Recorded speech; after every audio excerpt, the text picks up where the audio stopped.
ఈరోజు భవిష్యత్ తరాలకు మనం నీటిని అందించాల్సిన బాధ్యత ఉంది. భూగర్భ జలాలని రోజు అట్టడుగుకి నీటి శాతం వెళ్ళిపోతుంది. ఈరోజు గతంలో 30-40 ఫీట్లలోనే బోర్లలో వాటర్ ఉండేది. ఈరోజు వరంగల్ నగరంలో 200 ఫీట్లు కానీ పోతే కానీ వాటర్ వచ్చే పరిస్థితి లేదు.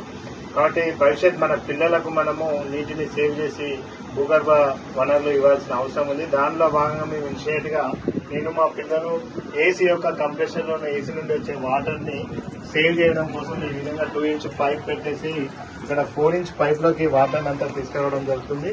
ఈ వాటర్ని మళ్ళీ మేము డైలీ యూసేజ్కి వాష్ స్టేషన్ దగ్గర వాడుకుంటూ మొక్కలకు వాటర్ కానీ ఇంట్లోకి బండలకి వాష్రూమ్స్ క్లీనింగ్కి ఈ వాటర్ని యూజ్ చేస్తున్నాం. కాబట్టి ఇలాంటి ఒక వినూత్నమైన ఆలోచన మా పిల్లలకు రావడం జరిగింది. దాన్ని ఇంప్లిమెంట్ చేసేసి పైప్ల ద్వారా ఈ ఏసీ వాటర్ని సేవ్ చేస్తున్నాం. కాబట్టి ఏసీ వినియోగదారులందరూ కూడా ఏసీ నుండి కంప్రెషన్ నుండి వచ్చే వాటర్ని వృధా చేయకుండా ఈ విధంగా మనం బకెట్లలో సేవ్ చేసుకొని డైలీ మనకు ఎక్కడైతే వాష్రూమ్స్ బండలకు మొక్కలకు క్లీనింగ్కి వాడుకోవాలనో ఈ వాటర్ని వాడుకునే అవకాశం ఉంటుంది.